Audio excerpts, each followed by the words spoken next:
कैसे आप देखते हैं इसको? देखिए, ये वनडे मैच चल रहा है। अब उस वनडे मैच में स्थिति ये है कि आस्किंग रन रेट 15 का है और जो बैट्समैन पिच पे है वो खेल नहीं पा रहा था और नए बल्लेबाज उतारे गए हैं और उसको बुला लिया गया है पवेलियन में और ये रन रेट बढ़ता जाएगा।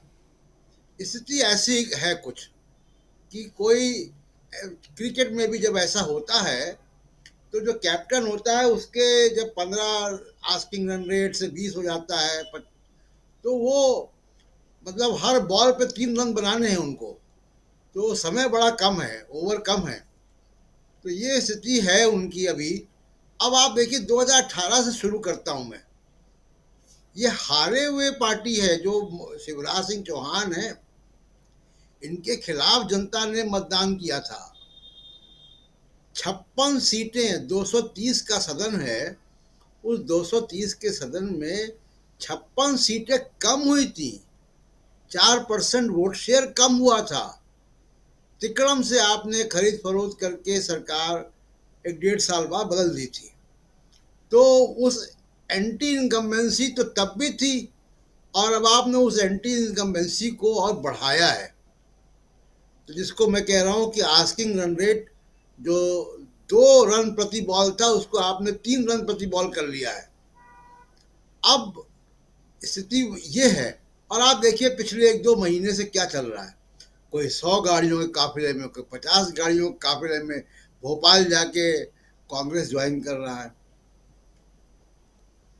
मुख्यमंत्री से पूछा नहीं जा रहा है कि कैंडिडेट कौन लाने हैं, उनको मंच पे नहीं बिठाया जा रहा है। तो मध्य प्रदेश की स्थिति जो है वो बहुत खराब है। और मैं पहले बार बार राजीव जी आपके प्रोग्राम में कहता हूं कि बीजेपी को लोग, बहुत सारी बातें हैं उनके पास, पन्ना प्रमुख है, उनके पास मीडिया है, उनके पास हिंदुत्व का कार्ड है, बहुत सारे प्लस पॉइंट हैं जो उनको चुनाव जिताते हैं। कार्यकर्ता है, बूथ लेवल पे वर्कर है, माइक्रो मैनेजमेंट है, सब बातें हैं। एक चीज नहीं है उनके पास और जिसके बार बार प्रमाण मिलते हैं, बीजेपी क्राइसिस में नहीं खेल पाती है। तो क्राइसिस मैनेजमेंट बीजेपी का खराब है। अब मध्य प्रदेश क्राइसिस में घुस चुका है। आप देखिए, मैं कई बार उदाहरण दे चुका हूं कि अगर बीबीसी ने डॉक्यूमेंट्री बनाई, वो क्राइसिस हुआ, तो उसमें इनकम टैक्स की टीम भेज दी गई, वो क्राइसिस जो है 5 गुना और बढ़ गया। तो वो क्राइसिस मैनेजमेंट बीजेपी के पास नहीं है, मोदी जी के पास नहीं है। और क्राइसिस में ये गलतियां करते हैं। क्राइसिस में बहुत ठंडे दिमाग से सोचना पड़ता है, पीछे हट के 4 कदम। दूसरा कि राहुल गांधी की बात।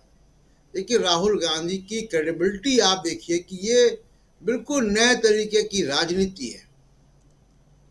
राहुल गांधी ने क्या कहा था मध्य प्रदेश के चुनाव के वक्त, कि हमारी 140 150 सीटें आएंगी।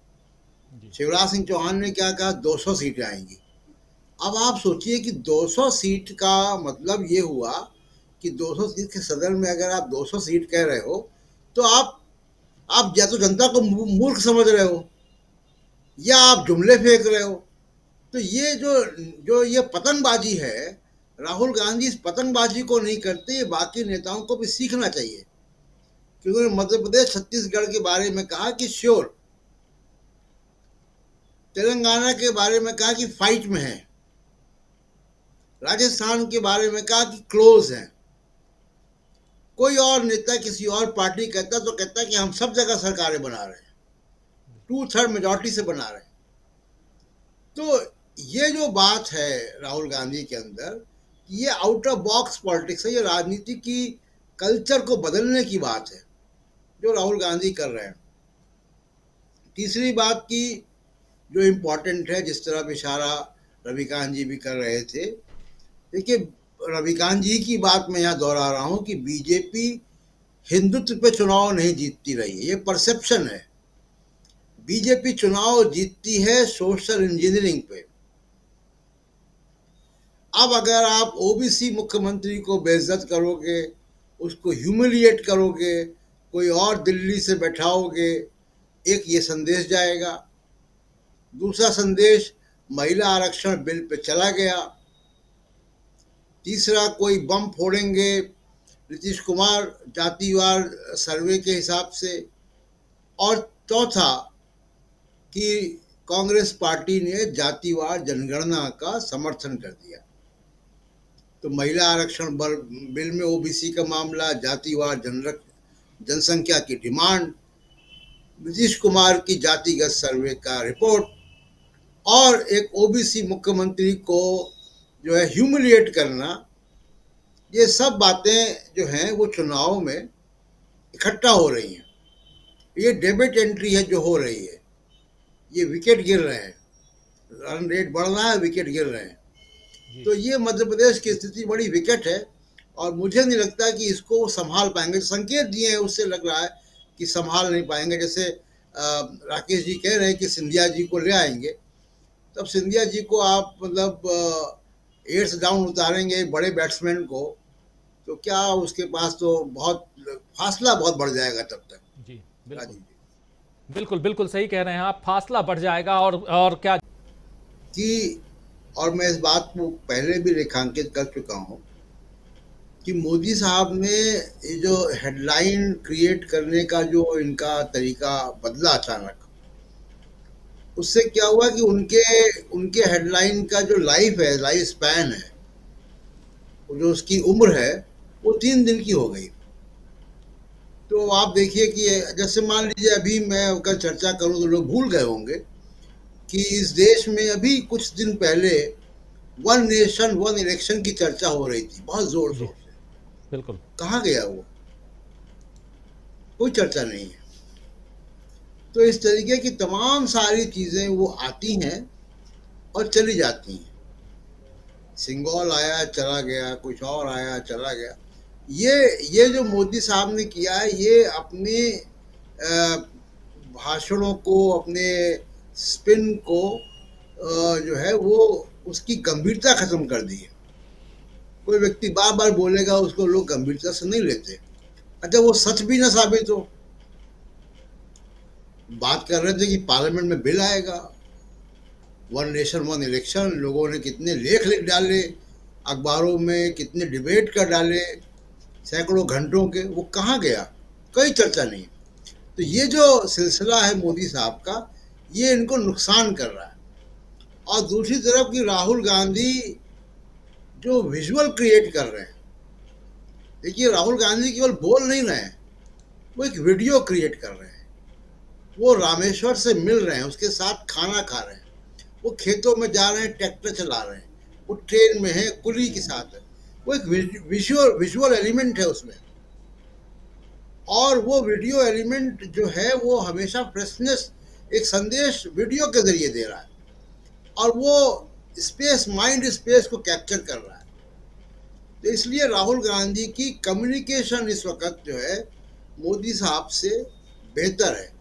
मोदी साहब का एक फ्रेम आता है, उस फ्रेम के अंदर वो बोल रहे होते हैं।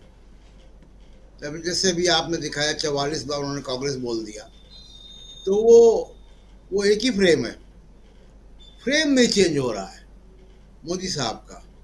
तो ये जब तक फ्रेम नहीं चेंज होगा तब तक वो उसमें वो कर नहीं सकते, वो पीछे हो गए। तो ये एक बड़ी दिक्कत है। और एक आखिरी बात मैं शिवराज सिंह चौहान और योगी आदित्यनाथ दोनों के बारे में कहता हूँ कि मोदी साहब ने बहुत चालाकी से अपने 2 प्रतिद्वंदियों को खत्म कर दिया। देखिए, याद कीजिए कि मोदी साहब जब गुजरात से दिल्ली की तरफ बढ़े तो उन्होंने एक अंतर्राष्ट्रीय छवि बनाई अपनी जी। और उस अंतर्राष्ट्रीय छवि और विकास पुरुष और गुजरात मॉडल के सहारे वो दिल्ली में आए, क्योंकि वही स्वीकार्य था, उसकी स्वीकार्यता थी। और इन दोनों को, शिवराज सिंह चौहान और योगी आदित्यनाथ को, इन्होंने बुलडोजर पकड़ा दिया। बुलडोजर पर बैठकर भारत का प्रधानमंत्री कोई नहीं बन सकता। याद कीजिए कि जब वो नरेंद्र मोदी आ रहे थे दिल्ली, तो शिवराज सिंह चौहान नरेंद्र मोदी से ज्यादा सीनियर मुख्यमंत्री हैं, प्रधानमंत्री पद के दावेदार हैं होते, लेकिन आप देखिए कि कैसे उनकी एक गंभीर नेता की छवि, एक ऐसे नेता की छवि कोई बीजेपी में रहते हुए सांप्रदायिक नहीं था, एक ऐसे नेता की छवि जो कि मृदुभाषी है, जोर से बोलता नहीं है, लूज टॉक नहीं करता है, उसको शिवराज सिंह चौहान ने कैसे बर्बाद कर दिया जी। और वो बुलडोजर पे सवार हो गए। और यही काम योगी आदित्यनाथ ने किया। तो मोदी साहब जो है अपना वो जिस सीढ़ी से चढ़ते हैं, फिर उस चढ़ने के बाद उस सीढ़ी को लात मार देते हैं।